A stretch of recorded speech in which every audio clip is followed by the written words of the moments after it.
G'day guys, welcome back to another Fair Income episode. In today's episode, we spoke about the recent King Richard documentary. We also spoke about our COVID experiences, as well as some New Year resolutions and goal-based conversations. Hope you guys enjoy. 100%. It wasn't the worst, alhamdulillah, and it's probably because I'm vaccinated and stuff, but at the same time, it's not it. And I know other boys that caught it, you know, because I know where I caught it from. Because one of my mates were having he got into a doctor of physiotherapy. So we're doing a little surprise party for him. And then after, what happened was someone there tested positive, and basically everyone there essentially like tested positive. And those boys that got it there, basically all of them were sweet. Someone said, oh, I just had an itchy throat and a running nose. Allah. And I'm thinking, am I weak? Like, is this my immune system? Like, what's wrong with me type of thing?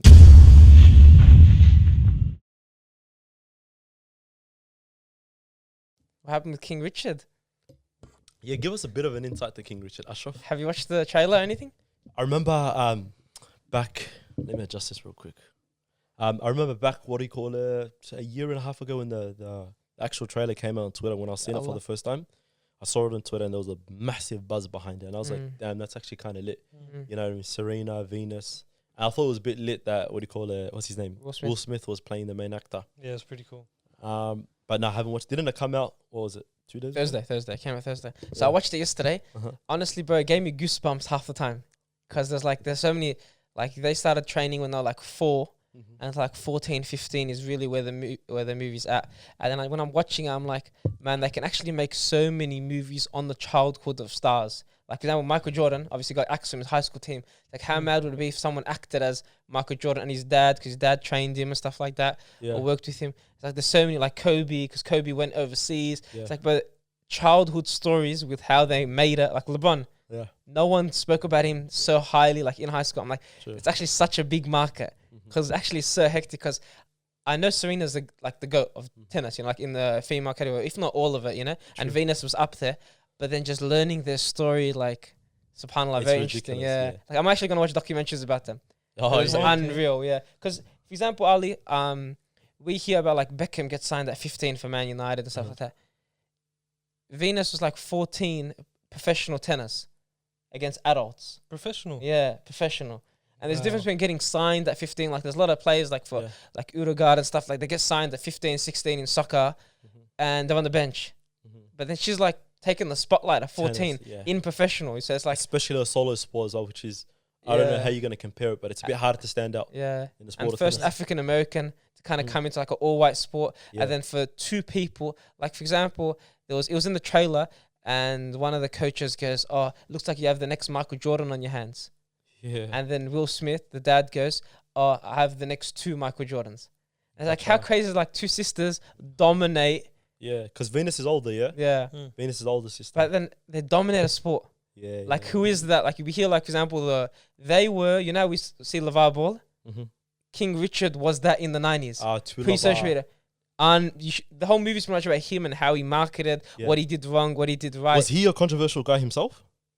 They didn't. You watch the. I don't know. Obviously, ruin it, but it's pretty much LeVar Ball. But in the 90s, with 2 girls in a sport, like for example, like in the NBA, LeVar Ball doesn't stand out. Like half the people are African Americans. You know what I mean? Like that's him. They go into an all-white sport. 100%. Like who's this guy? He not getting proper training and stuff like that. It's actually really interesting just to hear, and it's like, damn, that's how they came about. And 2 sisters dominating like a sport. 100%. Like in basketball, even in soccer, there's no like 2 brothers. Unless someone comes to mind that are like both in like, soccer. Like there's Hazard brothers and stuff like that. At an elite level. But they're not both winning Grand Slams and both winning like number 1 in the world at certain times. True. Like how many times did Venus and Serena versus each other in the finals? 100%. It's like, what a piss take. It's one of those sports as well where even if you don't know the sport, you just know that name, the Williams sisters. Yeah, the Williams sisters. Everyone knows them, for sure. Yeah. I don't think there is anyone like in any sport. And I don't think like... Even, I don't want to say it's not going to happen ever. Yeah. But it's very rare. 100%. So it's actually... Do you guys know anything about their stories? No, barely. Nothing. Yeah. And the thing is, we probably hear more about Serena. Yeah. Which is kind of understandable because 23 Grand Slams and all this stuff. Yeah. But it was more because Venus was the older sister. She kind of like set the standard for Serena. True. But it was interesting to see like what happened, like where the fight came from Serena, like why she trained so hard. It's like because you have an older sister that's doing first professional. You're playing juniors. She's a professional. Yeah. She's on the big stage, and you're just there in the crowd. So it's like the fight came in, and it's like, okay, now I know why she could put in the extra work. Would you know? you say you appreciate her more as an athlete after watching that documentary? Both of them more, Yeah. but also the story, because they came out of Compton. You know, like Kawhi Leonard came out of Compton. There's not a lot of people I know that came out of that level, and there's just stories they showed in the movie. It's like, man, to come out of that is really tough. True. But also to be switched on and stuff like that, you know? No, So 100%. And it's really good. The importance of a figure like a father, like and that. it was like a sports documentary, but it wasn't at all. Like The Last Dance was a documentary. This was a movie, but then because it was mainly based on true stories, it was like just entertainment. But there were so many lessons, like what Will Smith had to do to take care. Bro, you know how many? Do you know if Serena and Venus had siblings? No. I've got no idea. 5 girls. So there's 5 others other than 2? Yeah. So 7 altogether? No, 5. Like there are 3 siblings, like 3 other girls. There's 5 altogether. So he had to take care of 5 girls. Did they all play tennis? No, just them, just Serena and Venus. So what did the others do? Although Did they I think mention? older ones wanted to be a lawyer, doctor. They just said at the time. It's like they was taking care of 5 girls, you know. And then just like the story, it's like, damn, subhanallah. That's you know? a challenge of its Yeah. own. But I really enjoyed it. Like, honestly, it was giving me goosebumps at time. Yeah. And there's a lot of lessons, like, to what it actually takes to make it. Like, True. sometimes you see, like, Venus and Serena, you see them at 20 or 23, and they're, like, training so hard. But they were doing the same thing at 12, at 10. Because the show's named after the father, the Richard's the father, I'm guessing. Yeah. Is the show also focused on the father, or is it focused more on the sisters? Sorry, not the show, sorry. It's the it's a movie. Because a lot of the time they're like 8 years old, 9 years old, 10 years old. They don't really have a say with how things go. Their dad planned their entire life. Like for them to make pro and be at that level, their dad planned it all. That was his plan. So because it was mainly based on him. Because if not, like for example, when if we had to talk about the Williams sisters, we'll probably talk more about Serena. Yeah. And they can't name a movie Serena Williams. It's like Abe to Venus. Even though Venus was like the first African American to be number 1 to win a title, she actually broke records before Serena. Yeah, she set the standard for it. Yeah. So because they can't call it the Williams sisters, you know what I mean? Because then it's like pushed on one. So just about King Richard. Or Richard, yeah. 100%. It's always the younger sibling that sets the standard a bit more. You know. But I was gonna say, I've got a question for you boys. Yeah, if you were to watch a documentary, or like you had like someone's to ask you, hey, you have the chance, to create a documentary based off of one person or a person's life, whose one would you be interested to like see their upbringing up until like they've achieved so-called success? Does anyone come to mind for you? And then tell us, and I'll be thinking at the same time. I know one person who's in the process of having a documentary. Who's that? Kanye. And apparently it's coming out this year or something like that on Netflix. But I heard about it the other day, something about Kanye having a documentary coming out. And this guy, bro, started producing this documentary before he was like Kanye. You know what I mean? So think about it. This guy could see his own vision. Like he started betting on himself way before Kanye became Kanye, like the to a degree, the legend or the icon that he is. Yeah. But if there was a person, it'd probably be like LeBron James, bro. I feel like he just had an interesting life, you know what I mean? And then now this next phase of raising Bronny, you know what I mean? As in his son, his oldest. Also, it's like entire life. It's not just childhood. You'd want to see the entire life. Childhood, and then also coming straight out of high school, going into the NBA. Like just those transitions, as well as like that Heat Cavaliers moment where he went from the Cavaliers to Heat, the decision, I'm taking my talents to Florida. Little stuff like that. Nah, I think LeBron would be up there. Mine's Kobe. Kobe would be up there? Yeah, only because LeBron grew up always being the best. School, state, district, whatever it is, he's the guy. Like he's bloody 13, people are talking about him. Yeah. But Kobe didn't have that. And then you actually see behind the scenes what it took for Kobe to make it. True. And then 20 years at the same franchise, staying there, Lakers. Loyalty. And then even like after that with his daughters, like he would have loved to have, a son probably. He would have trained him hard and stuff. But he had all daughters, and then he switched to business and just his mindset and stuff like that, Because I feel like LeBron would be more, like a lot of hype and entertainment around you. But Kobe's a lot more hard work. So if I watch that story, it'll kind of ignite the flame. You know what I mean? Like that's what yesterday, it's like, damn, these girls are putting in that much work. That's what it takes. And it's like Kobe would kind of ignite the flame in me. He would have that, yeah. Could you imagine if he had a son? Kobe? Yeah. I feel like, you know how like some people like LeBron and Bronny? I feel like Kobe would be probably push his son over the edge. The thing is, Like, yeah, like Michael I feel Jordan. like as in like you might not like basketball after a certain age. I feel like you push him too much. He gets allow Yeah. that bubba mentality. Yeah, I'm not bro. trying to hear this. I just thi- feel I like think that Co- would happen. I think Kobe wouldn't, because his girls play basketball Yeah. and he doesn't. They all loved it. Like he was their coach. But So I think he knows. Like in later on in his life, he was more of a coach, like how he used to kind of train the young guys in the team. Like him pre 2013, he was the mindset: kill, don't talk to me unless we're playing. After that, he came more of like a mentor. Yeah. So I feel like in his older age, he was more of a mentor. Like Michael Jordan has boys; they didn't play basketball. You know. Well, that could be like the same thing. I'm saying. Yeah. Would you It could say be that the reasonable. Kobe documentary will be not that far from a Michael Jordan, what's called documentary? Potentially, yeah. You know what I mean? Because they really resembled each other. Like childhood and stuff, like the upbringing. Or? Yeah, the upbringing, and then also the killer mentality. Not to say Yeah. LeBron doesn't have that. I think that's taken away from Yeah. LeBron, because LeBron, just because he grew up in Mm. this the soft NBA, Yeah. people think he's like low-key softer. But this man, bro, Mm. billionaire athlete. Mm. You know what I mean? Like he changed the league. Like the effects that he's had in and outside of basketball. You know, one thing about watching a Lakers game that's interesting is, just watching LeBron's reaction. You know what I mean? Like obviously, you know, when you do something stupid in a game, like you stuff up, you miss a 3-pointer or something like that, because you stuffed up and you let the team down, that's one thing. Yeah. But just imagine letting the team down and having LeBron on the team. Like when Yeah. you watch Russell Westbrook every time, like he Oh, bricks I've us seen three or those. something like that. Have you seen that at the meme the other day of when LeBron was reading, because he was like on the bench and he was reading like stat line, and Russell was doing like 2 and 14 and he had like 7 turnovers. And then all you see is like Russell Westbrook like looking over trying to see like what's the stat line, you know? Because trade deadline's about to come up. So Russell Westbrook goes there. Damn. You know what I mean? They're always zooming into LeBron's reaction with almost everything these days, bro. Because it's memeable. That's what it is. Yeah. And it sells. The NBA, And it they just sells. think like they'll think, okay, he's thinking like that. He's sick of this player. They make all these assumptions. So who would you documentary? Yeah, who's yours? Yeah, obviously, those two, apart from LeBron and Kobe, I'm thinking. Let me get Zidane.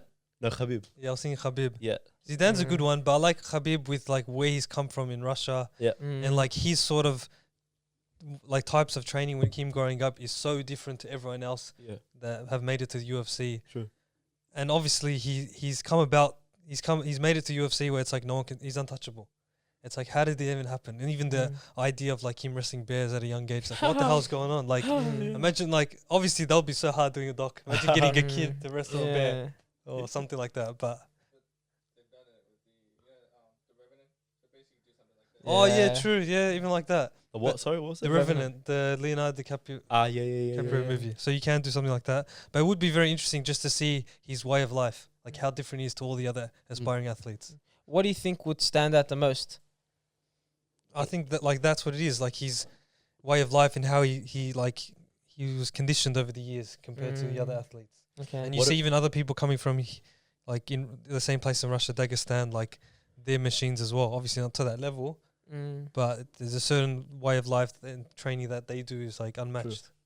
Also, wouldn't you want to know about the decision, like when his father died and the impact like that his father had on his whole career, and then ironically that being the reason why he ended his career. You know, in the sense that because his father died and whatever that the missionary thing.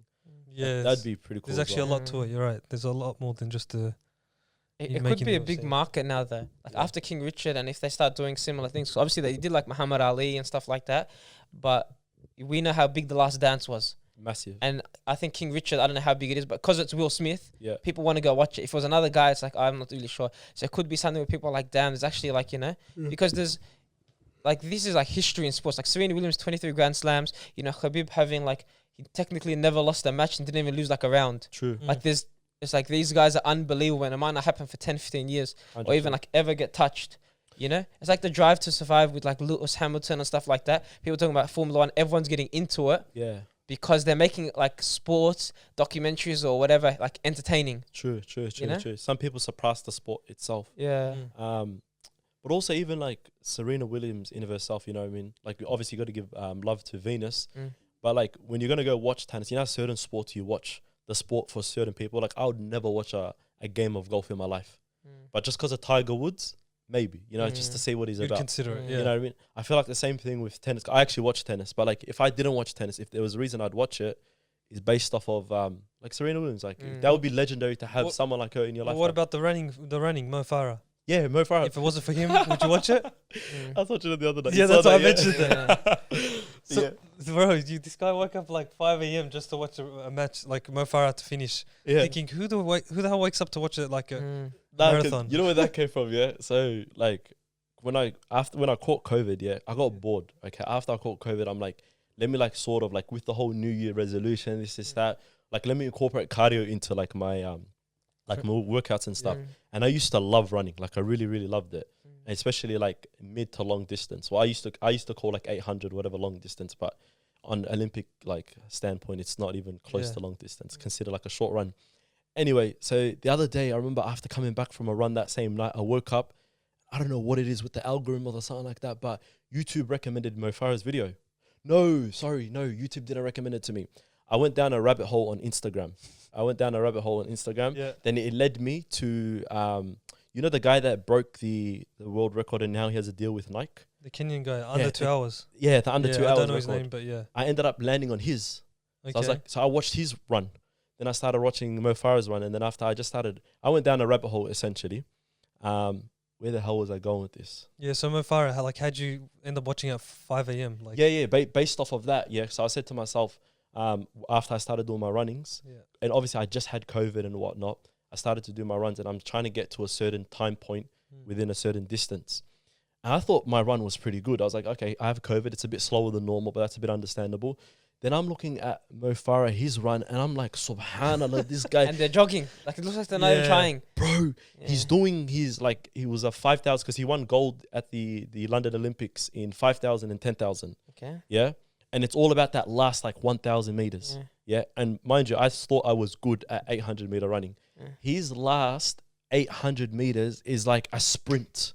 And the whole way through for me is like a long distance run. You know what I mean? And he was doing 3-minute times and I'm doing 10 minutes. Like he's doing a third of what I'm doing. So it puts it into perspective. So you think you're good. Yeah. Then it puts in perspective how legendary these guys are up at this standard. It's like subhanallah. Also, when they get in their their flow state in their their run, it looks like, oh no, they can't go up another gear. That's their max. 100%. Bro, the last K, like you said, they just. How long did it take her to run 5Ks? If I'm not wrong, it was, trying to remember. So I think one of them was 3 minutes because I was watching at 1,500 meters and then 5,000 and 10,000. 1,500 meters is probably, it could be maybe 3 minutes. So 1,500 was 3 minutes. Then 5,000. That's very quick, man. Bloody hell. Yeah, there we go. 5,000. Are you sure 3 minutes? That's again? 1,500. Yeah. Like 3 minutes something. 3 minutes and 30 seconds or whatever. okay. Yeah, roughly. Yeah. Damn it. Every man. second counts. But 5,000 meters, because Mo Farah didn't run the 1,500. 5,000 meters, he ran it in. The world record was 12 minutes and 40 seconds, but it was considered a bit slow that year, and he ran it in 13 minutes. Bloody hell. And mind you, just to put it into perspective, when I was running my 2.5K on COVID, just after COVID, I ran it in 10 minutes. So he's running his 5K basically the same. He's running 2.5, double my speed basically. Essentially. Almost, yeah. It's insane. So honestly, it's and it puts it in perspective as well. You know, when we think in terms of soccer and basketball, the level between us and other athletes, they say the worst basketball player, would give it to any rec league. Like he'll come in and he'll ruin any rec league. But you look at him and you'll take the piss out of J.R. Smith for missing that inbound or this and that, you know what I mean? Yeah, 100%. And then you put into perspective on certain things that you can actually do. Because we could all go for a run and time ourselves. And you just see the level of difference. Yeah. On my rabbit hole when I was going on Instagram, bro, this guy is doing long distance runs because they go to Ethiopia, high mountains and stuff here where there's high altitude just for runs. I look at that and I go, bro, I could never ever do that. And you've got to give kudos to them. Yeah. It's respect type of thing. People, sometimes they think, damn, these guys they see one mistake or one flaw and I could do better. Yeah. But it's some people have off days, but what it takes to actually make it is on a different level. You know? And they deserve gold. Yeah. And you see that. Yeah. How was COVID for you? Was it alright? Because now everyone's getting it, it's a... Yeah. COVID had it was a rampage through Melbourne. Yeah. Still is. Yeah. Are you still feeling the effects of COVID? No, not really. Yeah. Okay. I'm low-key still to a degree going through it. Honestly, symptoms at the start, most people that had because I got the Omicron variant based off of the symptoms and stuff, because I never lost my taste of smell or my sense of smell and my sense of taste as well. I didn't lose either of them. But my symptoms persisted throughout the whole 7 days. Same. You're like Mine's the- like 9 days, really. Yeah, like I didn't Yeah. really like shake it off to a degree. Like, and it flipped my days upside down. Like instead of mornings, I'd be like awake during nights Yeah. and sleep during the day type of thing. And not only that, any chance that I could sleep, like I would sleep. Mm. But bro, wallahi, the COVID's real. I'll tell you that 100%. It wasn't the worst, alhamdulillah. And it's probably because I'm vaccinated and stuff. But at the same time, it's not it. And I know other boys that caught it, you know, because I know where I caught it from. Because one of my mates were having he got into a master doctor of physiotherapy. So we're doing a little surprise party for him. And then after, what happened was someone there tested positive, and then basically everyone there essentially like tested positive. And those boys that got it there, basically all of them were sweet. Someone said, "Oh, I just had an itchy throat and a running nose." Ya Allah. And I'm Lucky thinking, them. am I weak? Like, is this my immune system? Like, what's wrong with me type of thing? But then it goes back to like, I know when I get sick, I get really, really sick. But I won't get sick for a long time type of thing. But Yeah. alhamdulillah, you know what I mean? Even like after the 9 days, you know, sometimes like we were talking about before about being like depleted. Even doesn't matter how many hours you sleep, you still feel wrecked. Yeah. A lot of the time, like I realized when I focused on that, like yesterday I did that, I was like, damn, I feel wrecked, man. I'm gonna have a crap day. The day was crap. Yeah. You know, but then today, like you wake up, you just hit a workout, and then now I actually feel better. Like you see, 20 minutes ago, we're like, we feel wrecked. Yeah. Now I feel good. You feel And nice. I feel like even with COVID, like if you focus on the symptoms, you're gonna keep feeling it, even days after, because you hear someone True. like, yeah, I was tired after a week. It's like, how good's your eating? How good's your sleep? Yeah. You know, like quality wise, are you training? Are you trying to keep fit? Yeah. And if you do those stuff, I realize it will go away, man. Yeah, it's True. Especially true. us young guys, obviously different ages, different, you know, health regimes, but yeah. But yeah, I thought I was going to get COVID from Ashraf because, you know, I'm spending a lot of time with him and stuff. And then, like, I feel like low back pains, and then I'm getting, like, minor headaches. And then my sister's sending me, like, TikToks about, like, you know, certain side effects. And then, because obviously I got tested, so I had to isolate for 24 hours. Yeah. So I was the whole time I was waiting, True. I was thinking, yeah, I probably have it as well. And then I get negative. I'm like, what the hell? And you did a rat test twice, yeah? Yeah, twice, just in case as well. And then see, but this is what I mean. Like, you have all these, like, you start to convince yourself, no, Yeah. I do have it actually. You know, I'm feeling pain now. I'm not in the best mood. It's Yeah, like, yeah. bro. And it's also one of those things is like, because we've all made a joke about, because the pandemic is now going into its third year per se, you know what I mean? Well, 2.5 years almost, yeah? And we've all said that joke, like, I think I've caught COVID maybe once here and there. One thing I learned after catching COVID, if you caught COVID, you know that you caught Yeah, COVID. that's It's true. one of those things that, like, Yeah. you actually, like, feel it type of thing. Were And you able to write your goals and stuff like that, or even be a bit productive, or not really? Because it was hard. Not at the start. Like, when I tell you, like, I lost all motivations to do even, like, the simplest things, it's, like, literally the simplest things. The only productive thing that I did, and, like, I got to give myself, like, a, like, pat on the shoulder and have a think for it, is I finished, like, a documentary. Like, I couldn't even, like, What was just... the documentary? It was Sultan Mehmet, the Okay. last Ottoman, I forgot what it's called, Ottoman Empire, Sultan Mehmet, deadly Yeah. documentary. I highly Netflix, YouTube, yeah, that, and sorry, I finished 2 documentary, World War II in colours on Netflix. on Netflix. Both Okay. of them Netflix. I Yeah. love them, both of them. But what I was going to say to you, I was going to say alhamdulillah for the fact that the rat test came in clutch. Yeah. You know what I mean? Because like everyone's catching COVID at the same. I think isn't it a bit convenient the fact that you got 50,000 like not 50,000 cases, you got like 30,000 cases a day or something like that, high amount of cases, yeah, and then you got rat test. Everyone's catching COVID at the same time. It's like I know. Yeah. it's Yeah. ridiculous. I but think like even for me, the first couple of days, I'm like, man, I'm just wrecked. Just Yeah. enjoy it. You can see all the snacks I have over there. I'm smashing chocolate food because normally I'm Yeah, pretty true. healthy the way I eat. yeah, I'm staying up till 3 a.m. and watching movies and stuff like that. yeah, And I was like, because I'm stuck in isolating, because I was the only anyone isolating. It's like really just enjoy it, you know. And then I did it for like 5 days. I'm like, okay, now I need to get back to it because like I work from home yeah. and then I wake up and I'm like, bro, Steve's working, and it's like, nah, you have to keep pushing. And it's like, Small things. yeah, 100%. But I think times like that, you just got to let your body like run its Yeah. course. And I think maybe that was one of the reasons why I didn't probably recover as quick as compared to other people, because I was awake during the night. And if I would have just rested and slept like normal time, or tried at least to, then I probably would have recovered from this a bit quicker. Yeah. You know what It's, I mean? it's all right. It's like you don't have to think too much about like how you spend your time and that, bro. You have to True. recover. That's the main thing. 100%. Do you write any goals? Do you get the chance to, or not really? I looked at my goals and stuff like that, but I wasn't like, I think last year I was focusing on them so much that like I tried to rush them. And then, you know, sometimes you have so many goals that it's like, you know, you can't complete them all. Now you kind of just have to be like your non-negotiables every single day. I do this. And then in the end, it's, you know, you have to achieve it. Like, for example, I write my yearly goals, but there's another like 350 days. True. Yeah, 100%. Obviously, so you just got to do, if you do 1% today, it's like 350%. So that's the only thing, you know.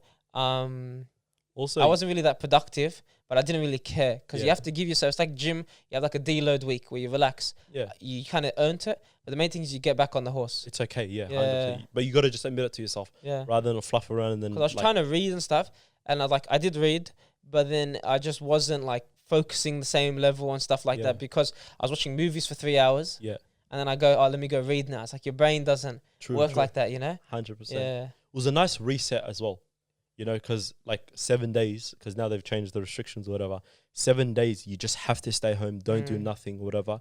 It was a nice reset. Like, for example, prior to that, I hadn't read a book almost in a month type of thing. Like, got away from books. I got away from like, I wasn't even going to the gym actually no, astaghfirullah, I was going gym regularly, but that was the only probably like staple in my life, you know. And having that like that 7 days just to reset, and a lot of thinking time as well. That's a big thing. You get to think a lot, ponder on over a lot. Isn't it low-key cool? Like, this is a crazy thought, yeah. But the fact that you've got a virus in you that's probably been transmitted, like this person, and then it all goes back after one bat. It shows how we're all connected, bro. Or one lab. Yeah. Yeah, and then it's something we've been avoiding all this time, and it was just like a matter of we're all gonna catch it. Yeah, type it's of thing. inevitable. Exactly. Yeah, but I was gonna ask you boys, are you guys big on New Year's resolutions? Because obviously we're 2 weeks into the new year, and a lot of people tend to like make New Year resolutions and say like, this year I'm gonna do this. This is when all the new gym goers start going, and it's a bit of It was a pretty packed today, actually. yeah, it was You know, I was pretty big surprised on For the a weekend. Saturday. Yeah. for a 7 a.m. morning as well. Yeah. But yeah, do you guys do that? Like obviously there's a lot of memes and that go around there, New Year's resolutions. And to be honest, what I don't know if you guys realize as well, but like with seeing memes about New Year's resolutions, you subconsciously don't want to be that. So like, you know, because you don't want to be associated with that meme. It's like, oh, okay, I only go hard for a week and then stop. But I actually like the idea. It's actually very good. True. You get to have a fresh start and like look forward, you know, actually change your habits and, Yeah, you know, don't believe these narratives of yourself and stuff. So true. yeah, I like to think like that, New Year's resolution, but I think it's fairly similar to Ashraf's, where it's like you're just building your systems, and by building your systems correctly and obviously sticking with it, you'll get to your goals. Yeah, yeah. Like, Can you explain the concept of symptoms? Like not systems? systems. So Still thinking about COVID. like it's basically just like your routines. Yeah. So for example, like this week, I want to go gym 4 days a week, for example, because I got uni, or like I want to wake up at this time, sleep at this time. Like it's actually fairly straightforward. But then we tend to, like I tend to maybe complicate it or overwhelm myself with the goals I have, where it's like, okay, wow, this is my yearly goal. How am I even going to get there? True. Where it's like you have to just break it down to like create that simplicity. Where it's like, okay, this week I'll do this, and no, this month 2, month 3, month 4, this is what I'll be doing in order to get there. And it's not that hard to achieve. True. You break it down to small little. Yeah, because I'm not a fan of these SMART goals, bro. Yeah. Like sometimes you just look at it, it's like, oh, I don't know, man. Like I feel like if you don't have that SMART goals, you feel like you're behind. True. You're not striving high enough. Would you say the same? Or You create some sort of like expectation. yeah, exactly. Yeah. So I'm like, you can still have goals that are SMART goals. Like for example, living a healthier lifestyle, being more intentional with your time, being more present in your relationships. Whatever. Yeah, for sure. I'm with that. What are some of your goals for the new year? Some that you'd share publicly, if there are some. Look, I'm not gonna lie. I've written my goals briefly. Yeah. But it is mostly like the ones I just mentioned as examples, like being more present in like my relationships with people. So like when I'm with people, spending time, like my phone or whatever it is, whatever like I have the next day, it's irrelevant. True. Like don't worry about that at all. Like just focus on hanging out with you boys, for example, enjoying the conversations, enjoying the time with my family, watching a movie, Being present. even just exactly like simple things like that. Even fitness, I would say fitness goals. I'm not really a big person on like looking at numbers. Like, oh, I want to bench this much. I want to squat this much. That's just me personally. Like, True. I would say, for example, one of my goals is to get to a certain body fat percentage. For sure. Because we did the DEXA scan the other week. Yeah, we're going to speak about the DEXA scan. I don't want to talk about it, but I know you're going to bring it up. But yeah, that's like where it's like I'm looking at one main goal, Yeah, like for each aspect of my life and working around that. for sure. Yeah. What about yourself? You have some goals set out or not yet? In regards to goals, like I have like an idea of goals, but I don't do the traditional method of writing down goals. Okay. You know what I mean? I do this thing where like I've done it for the last year, where I go away somewhere and just like I verbalize my goals type of thing, and I speak to a camera, have like a piece to camera That's a essentially good idea. type of thing, you know. And I've also implemented it with like my journaling. So rather than journaling and write it, I felt that like I'm a talker. I like waffling a lot. So in the camera, I don't feel like I have to worry about my hand. In the journaling, I don't have to worry about my handwriting or how it looks on the book or like what type of book that I get type of thing. Whereas when I just waffle, I can even also like re-listen to it later on type of thing. So Do you re-listen to it? I love re-listening to it. Yeah. So like, for example, when I forget about my goals, you know how we listen to podcasts and stuff like on the go type of thing. It sounds type of weird. Alhamdulillah for the podcast because I'm used to my voice now. Do you like listening to your voice? Not initially, Okay. but after editing and stuff, it's something that you just Get over. you get used to it type of thing. You know what I mean? And plus, if you have to put up with it, then Yeah, it we is all what have it to is. put up with it now. So Exactly.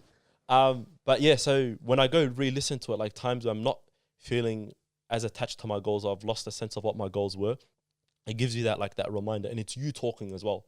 And plus, the number one rule is you have to be. It's essentially like self-therapy. You know what I mean? You have to be as honest in that moment, and not because sometimes when you're writing, you tend to you write like the best thing possible. You know what I mean? What sounds the fanciest, or what number looks the best? You know what I mean? Hey, I'm gonna save up this amount this year, and you put the biggest number that's possible, but you never end up reaching that number. Whereas when you're speaking to yourself, you sort of catch yourself in the light type of thing. There might be a stutter there, or it might be a self-realization or whatever. But yeah, I plan to do that essentially. Just go away, maybe just for Plan? You haven't done it yet? I haven't done it Okay. because you got to be in this. I feel like you got to sort of be in a state type of thing too, because your mind has to run the whole idea of it. Especially, it's like a dream kind of day. Like you have to think about the entire year, what you might want to achieve. 100%. And it's one of those things where honesty is a big thing, and you have to be realistic. You know what I mean? Honest in the sense that, like, if there is something that you really want to get done, then you say it there. And realistic in the sense that, obviously, you want to try watch it later on in the year. One of the best things is watching it later on in the year, knowing, yeah, I've done that. Also, listening back to it later on and saying, hey, crap, I didn't even know I had that goal. But because you wanted it so bad at the start of the year, you go, all right, bet, now I have this certain amount of time to do this. Let me try getting it done. And I think I got inspired by this to a degree. One was Naval, but I will listen to Naval after this because Naval's podcast, he does that self-speaking or self-therapy where he just says whatever's on his mind. And there was also this one person, I remember she had like a podcast just before we started a podcast where she started a podcast and she put it under an alias, like anonymous podcast, upload it online. And I think her name was Tobias, but that's definitely not her real name. And she would speak about certain topics and what was her like mental thoughts on those topics. And the episodes weren't even long. It would be like 15, 20 minutes type of thing. And when I was listening to it, I'm like, bro, I'm listening, because here right now we have a conversation, you know what I'm saying? So it's a multitude of people speaking. Whereas when one person just speaks their thoughts, you can sort of hear what's going through their brain. You know what I mean? And I go, all right, let me try this way. So then later on when I'm listening to it, I can actually hear what I'm thinking in that moment. Best thing. But when I do it, inshallah, I'll see what my goals are. But I have an idea of what my goals are, you know? The main thing people say is the purpose of writing it down is that it's like Accountability? visible. But you can look at it and say, okay, on Jan 1st, I said this. So you recording it and then listening to it is the same thing, really. Yeah. It's just your method of kind of remembering it. For sure, And that's for the sure. main thing, because people say it's nice to write a goal down at the start of the year, but if you don't look at it until the end of the year, it's a waste. 'Cause you're supposed to be reminded, and it kind of keeps you in check. 100%. So it's one of those kind of things. People often do voice memos. You know what I mean? I tend to do like the actual video camera. And plus it takes a massive amount of space in my phone.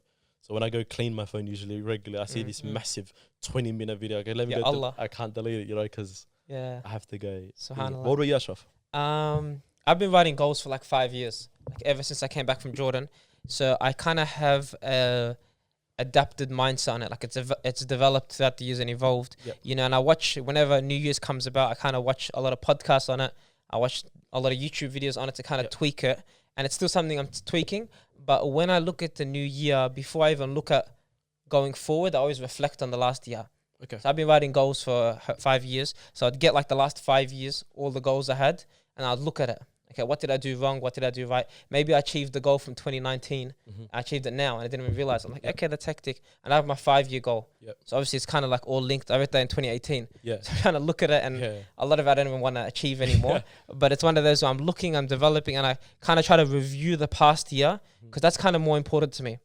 Because when sometimes I wrote, like last year, I wrote like 5 goals in different areas of my life: physical, like psychological, you know, spiritual, and you don't achieve half of it because halfway through the year you don't kind of want it. You know, so after reviewing the year and looking at last year, I kind of realized, like, for example, finances, because I worked full time the whole year, and then even like books, it kind of like, without me even trying, alhamdulillah, I could kind of do okay with it. Because at the start of the year I wasn't working, then I got a full-time job, so obviously the money started coming in, and then books, just reading half an hour a day adds up. So this year it's like not even a main focus. So I watched one guy, Captain Sinbad, and he said, when you go into the year, ask yourself what would make this year a success, and pick 1 to 3 goals. That's it. Because sometimes if you say every single year 1 to 3, that's all that's going to achieve. So I'm like, okay, what would make this year 2022 a success? I had to ask myself. I picked 3 things, and I picked 1.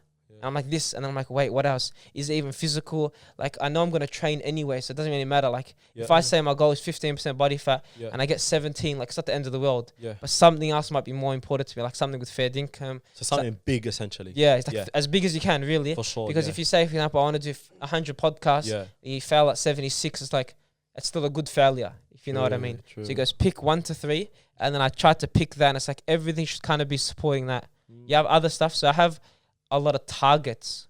So for example, like 50 books, for example, or whatever it is, 40 books. Like that's a target. 1 book a week, 1 book every 10 days.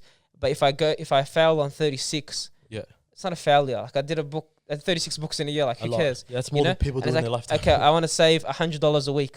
So it's 5K. You know, it's like, okay, I saved 4.5. For sure. You're still doing well. You know, it's like that's not really a failure. But if I want to dream for something bigger, so I tried to do 1 Islamic.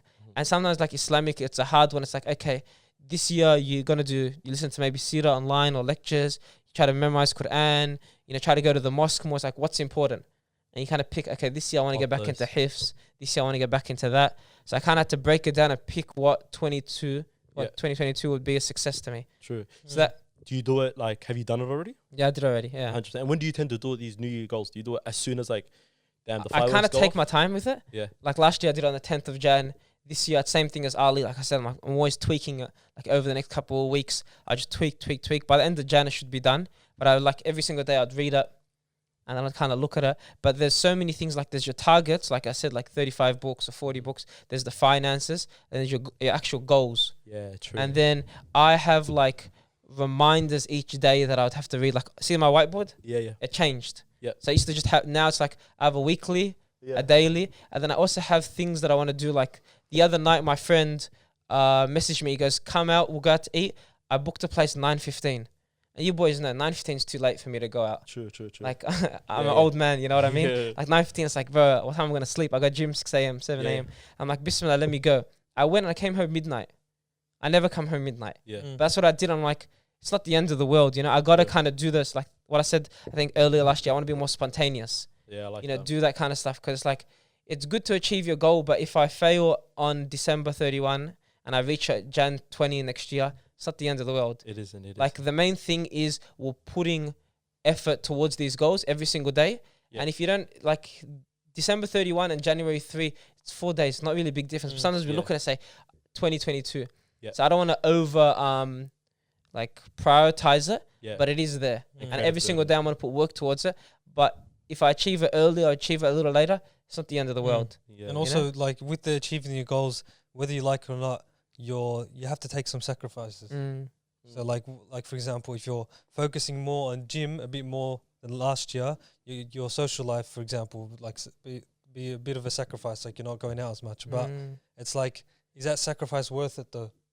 Like how big that sacrifice is, where it's like, for example, I'm going gym 5 days now, but my social life is almost non-existent. True. And I'm detrimenting my relationships with my friends. For sure, yeah. So you have to kind of see where that balance is and create that balance. Goes back to the 525, which when I was doing, like, roughly planning out my goals, that's one thing I started to implement, because summer's low-key coming to an end. I'm going back into the lab in a couple of weeks, 3 weeks or whatever, you know, so little stuff like that. You don't want to be in a stage where you're a bit confused between this and that. Mm. You know what I mean? And also the 525, it's called like eliminates burden. You know what I mean? When you say to yourself, oh, why am I getting pulled in this direction where I don't want to do it? It's easier just to be like, nah, I know that ain't in my 5. You know what I mean? I'll go and do that type of thing. So it's having that priority list. So there's goals and then there's your priority list. Like in this moment, where it's not a consistent priority throughout the year, you know what I mean? Because I know in summer I might want to have a bit more fun type of thing. Whereas throughout the year, at the start of the year, I want to focus on the lab and then within that, the fair income and then family and all that kind of stuff. But it goes back to having that honest conversation with yourself. You know what I mean? Where like, for example, you going out late that night at 12 a.m. or whatever, honest conversation. Yeah, khalas, it is what it is. Can't do much about it. Enjoyed it. Move on type of thing. You're not going to be haunting yourself and saying, damn, that's one day out of my 365 days. I'm a deadbeat. And it's, I think I fall prey to like productive procrastination. Like I have these 3 goals and honestly, I've barely done anything in the first 2 weeks that even go towards it. But I keep doing other stuff like reading or going to the gym. It's like, but what about your 3 goals? True. You know, like it's nice to go to the gym, but if you go 7 days a week, it's like break that to 4 and spend that time on your main 3 goals. Because it's hard to do. Like a lot of the goals, like I'm not good at them. Good at that skill set or good at organizing and, you know, finalizing and achieving that goal. So because it's new, you're scared and you do what's comfortable, which is like whatever you're good at. The default. And that's productive procrastination. You fall into that. It's like, okay, but I'm still reading. I'm still going to the gym. For sure. It's like those 3 goals are the most important things to you. Let's start the day off with that. If you have 2 things to do, that's more important. Exactly. And it is hard to do, but like when you watch King Richard, when you watch Last Dance, they're not going to give it to you on a silver platter. No, and that's what you realize, like, damn, I got to be willing to put in the work.